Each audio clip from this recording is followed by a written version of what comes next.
La fibra óptica.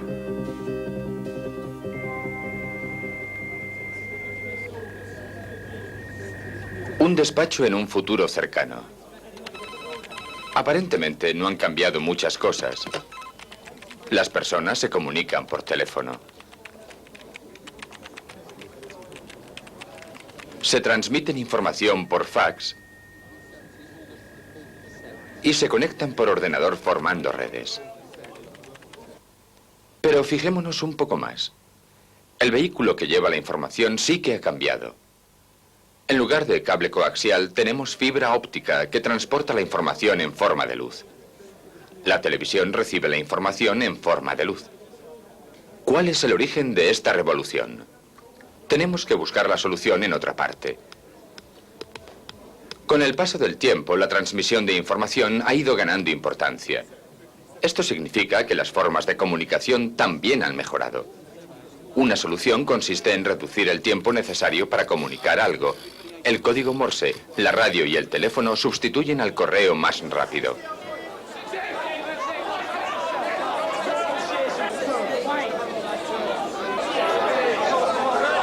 En la segunda mitad del siglo XX, las cosas se aceleran. En este mercado de metales, la velocidad de la transacción es la clave del éxito. La industria de las comunicaciones es una industria ávida de información y además de velocidad necesita un medio que pueda llevar más información en cualquier momento. Si hablamos en voz normal, oímos solo a aquellas personas que se encuentran a unos metros de nosotros o en este mercado de metal a unos centímetros. Pero si el sonido se envía en forma de impulsos eléctricos, nos podemos comunicar con cualquier parte del mundo.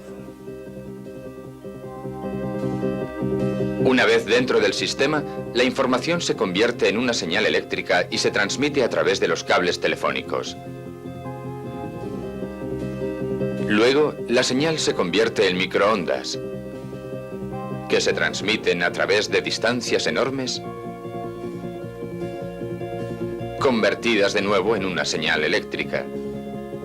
Y finalmente, a través de los cables, alcanza su destino final. ¿Y qué tiene que ver esto con las fibras ópticas? Transmiten luz, no impulsos eléctricos ni microondas. Las microondas utilizadas en las comunicaciones forman parte del espectro electromagnético. En ese mismo espectro encontramos el infrarrojo, la luz visible, la luz ultravioleta, con frecuencias hasta 10 millones de veces más largas que las microondas. Puesto que todas estas radiaciones viajan en línea recta, ¿por qué no transmitimos las ondas lumínicas de la misma forma que las ondas de radio o las microondas? Para comunicarse con luz visible se requiere un receptor y un transmisor. Incluso los agentes del mercado de metal recurren a ello, pero hay ciertas limitaciones. ¿Qué sucede si intentamos recibir luz visible que ha viajado a través del aire en forma de microondas? Podemos obtener imágenes claras desde varios kilómetros de distancia, pero si hay niebla, nubes o humo, las imágenes se vuelven borrosas, a diferencia de las microondas, y la cosa se complica. Además, aparentemente la luz no puede cambiar de dirección. ¿O sí? La luz nos gasta bromas constantemente. Observen qué ocurre cuando pasa del aire al agua. La luz se desvía o se refracta. ¿Qué sucede si sustituimos la gota de agua por un bloque de cristal? Vemos que la luz, una vez dentro del cristal, viaja en línea recta, pero la luz viaja más deprisa en el aire que en el agua, y más deprisa en el agua que en el cristal. La relación de su velocidad en el aire respecto a su velocidad en un segundo medio se llama índice de refracción. ¿Qué efectos tiene?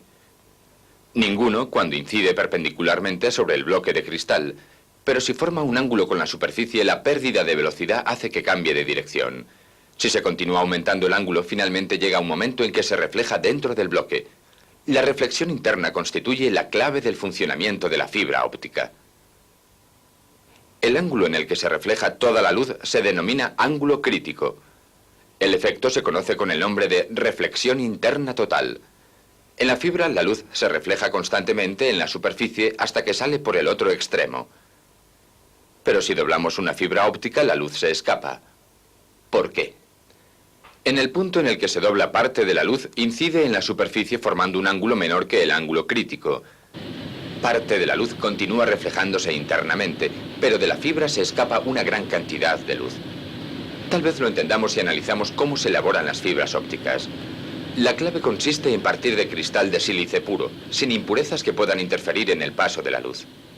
Aquí vemos un preformado especialmente preparado constituido por dos tipos distintos de cristal. Más tarde veremos su importancia. En este laboratorio de investigación someten una fibra individual de dicho preformado a una prueba de estiramiento para su aplicación en telecomunicaciones. Después de calentarla en el horno, se estira manualmente mientras se reblandece.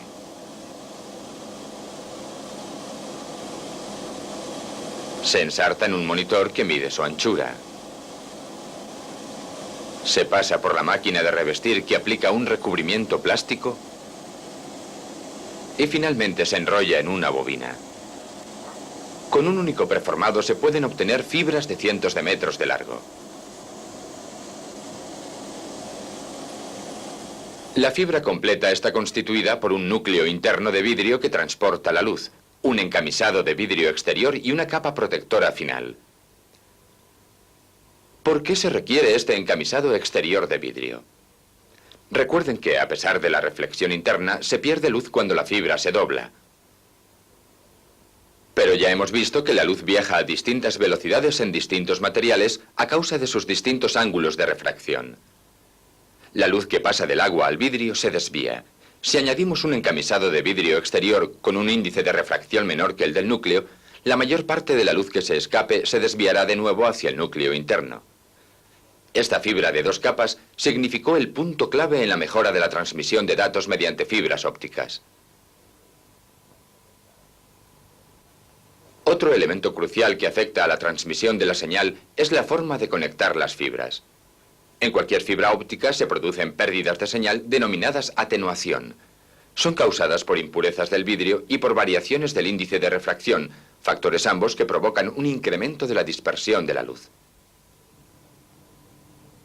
El sistema más flexible de conectar fibras consiste en utilizar un conector que actúe como el conector de un cable coaxial, con el que se puede conectar a receptores y a transmisores.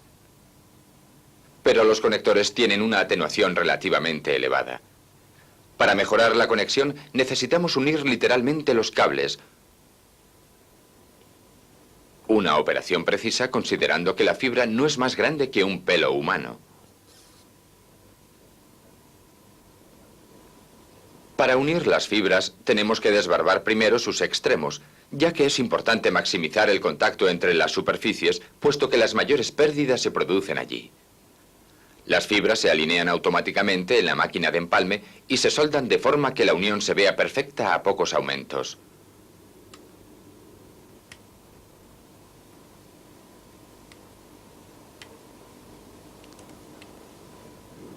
Debe irse con cuidado en no cambiar su índice de refracción, ya que esto dispersaría la luz y la señal se perdería.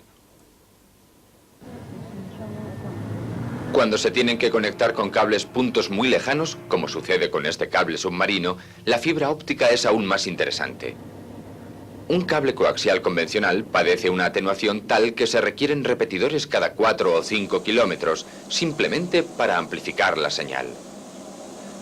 Dada la menor atenuación de las fibras ópticas, pueden unirse y enterrarse bajo el mar secciones mucho más largas. Se unen entre sí fibras ópticas con un grosor inferior al milímetro y se protegen con un encamisado. Para evitar que se enreden con los barcos, se entierran con la ayuda de este arado marino sumergible. Cuando las distancias son muy largas, la fibra óptica también necesita repetidores que convierten la señal óptica en una señal eléctrica, la amplifican y la vuelven a convertir en una señal óptica.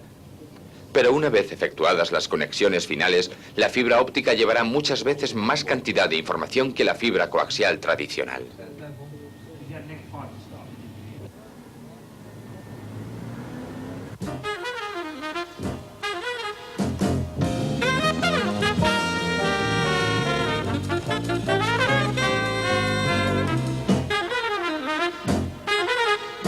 Por tanto, la luz puede recorrer grandes distancias a través de fibras especiales de vidrio.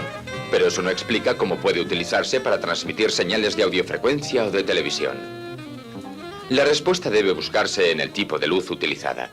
Aquí es luz roja producida por un láser. Si se alinea una fibra óptica con el láser rojo, la luz transmitida a través de la fibra sigue brillando. Esto ocurre porque el haz de luz es tan pequeño que coincide con el diámetro estrecho de la fibra óptica y como es luz roja, no se absorbe con facilidad.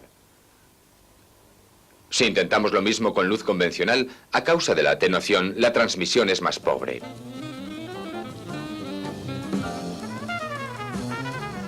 Para transmitir la imagen de las ranitas de una cámara a un monitor, utilizamos un cable coaxial normal.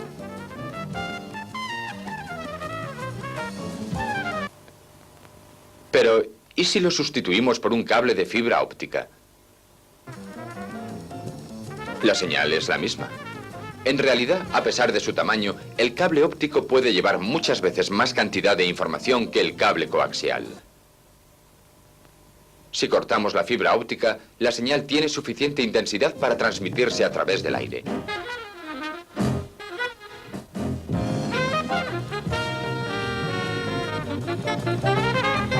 Se transmite incluso a través del agua. Pero no es esto lo que más atrae a los ingenieros.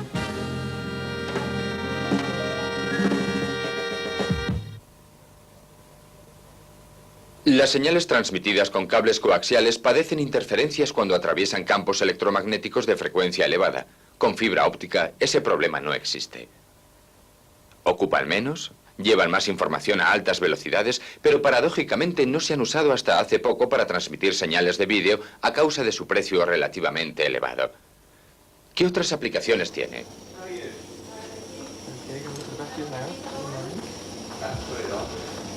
Puesto que la fibra óptica puede llevar información aunque no sea en línea recta, puede usarse para observar lugares a los que antes solo se podía acceder mediante cirugía.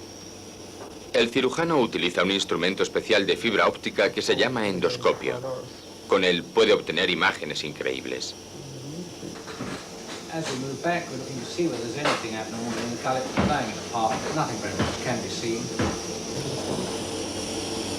Podemos ver cómo el médico controla el instrumento por un extremo, pero ¿qué ocurre en el otro? Una serie de fibras transmiten luz de una fuente exterior al interior del paciente.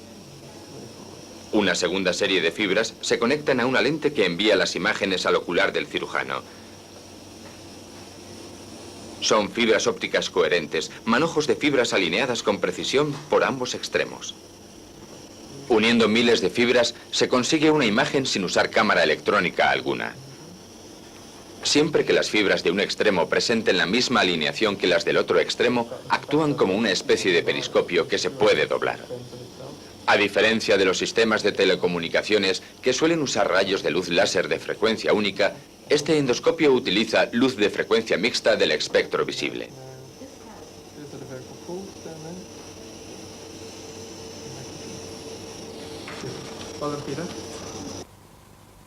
Existen otros instrumentos adaptados a la cirugía. Estos pueden transmitir energía láser a través de fibras ópticas. Con ello se puede cortar y cauterizar tejido. La ventaja es que se puede operar sin tener que abrir al paciente. De esta forma su recuperación es mucho más rápida.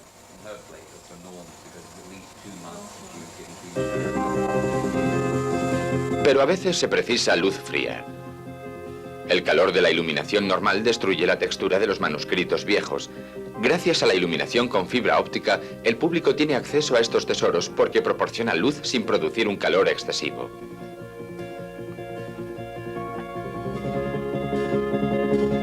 Pero ¿qué ventaja tiene aquí este sistema de iluminación?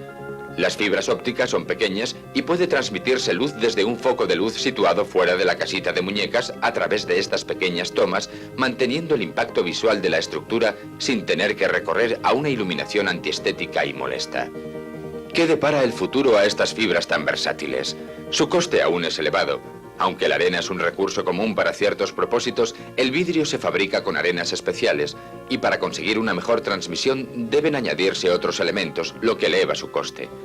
A pesar de todo, con el paso del tiempo y a medida que crezca su demanda, se producirá una reducción de los costes. Algún día será difícil imaginar un mundo en el que la comunicación se transfiera sin fibras ópticas.